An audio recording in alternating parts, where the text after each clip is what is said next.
بسم اللہ الرحمن الرحیم. کیسے ہیں آپ لوگ دوستوں؟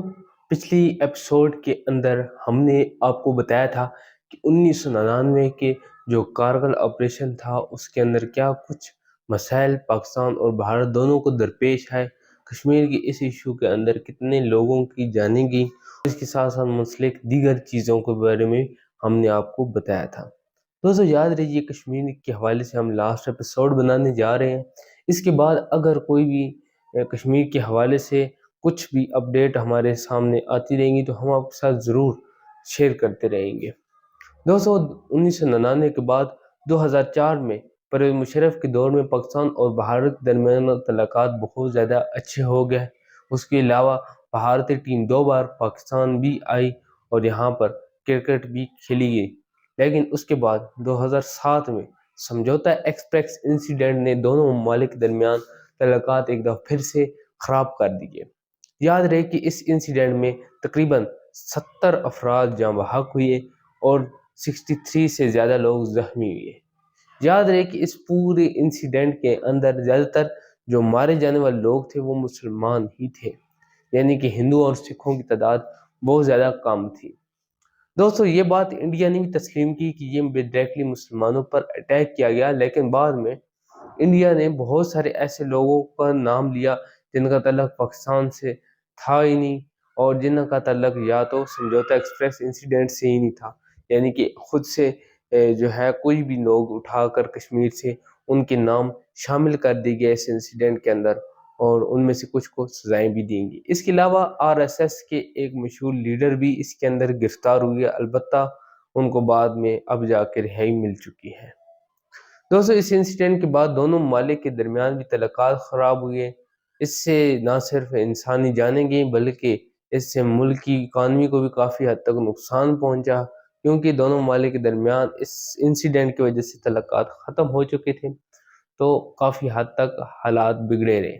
لیکن البتہ بعد میں اس ٹرین کو سمجھوتا ایکسپریس جو چل رہی تھی اس کو بحال کر دیا، لیکن روٹس کا تعین بعد میں نئے سرے سے کیا گیا. یاد رہے کہ پہلے سمجھوتا ایکسپریس دلی سے چلتی تھی اور لاہور تک اس کا روٹ ہوا کرتا تھا، لیکن بعد میں اس کا روٹ انڈیا میں کم کر دیا گیا اور اب اٹاری اسٹیشن جو کہ محض 50 کلومیٹر ہے لاہور سے، وہاں سے لے کر لاہور تک یہ ٹرین چلتی ہے. باقی آگے تمام ٹرینوں کے ذریعے آپ دونوں ممالک کے دیگر علاقوں پر سفر ضرور کر سکتے ہیں. دوستو اس سب کے بعد بھی اور بھی دیگر چھوٹے موٹے واقعات ہوئے.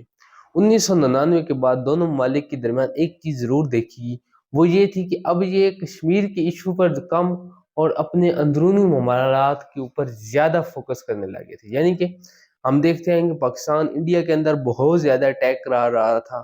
بمبئی دھماکوں کی بات کر لیں، نیو دلی میں ایک دھماکہ ہوا تھا، بلاسٹنگ کولکتہ اور دیگر بہت سارے ایسے واقعات ہیں. اس طرح پاکستان کے اندر جو بلوچستان کے اندر ایشوز تھے اس پر انڈیا بہت زیادہ انوالوڈ رہا، جو کہ انڈیا کی ایجنسی ہے وہ بھی انوالوڈ رہی.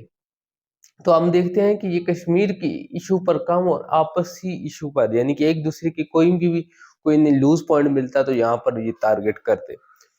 پھر اس کے بعد ہوتا کیا ہے کہ یہ بہت عرصے تک 2007 سے لے کے 2019 تک تقریباً 12 سال کے ایک طویل عرصے تک دونوں ممالک کے درمیان کوئی بڑا انسیڈنٹ نہیں ہوتا. لیکن 2019 میں الیکشن بھی قریب آ رہے تھے تو وہیں پر انڈین کشمیر کے علاقے پلوامہ میں ایک اٹیک ہوتا ہے. اس اٹیک میں انڈیا کے 40 فوجی مارے جاتے ہیں. وہ بھارتی فوجی ہوتے ہیں جو مارے جاتے ہیں لوگ، اور بھارت یہ الزامات پاکستان کے اوپر عائد کرتا ہے کہ پاکستان اس حملے میں ملوث تھا.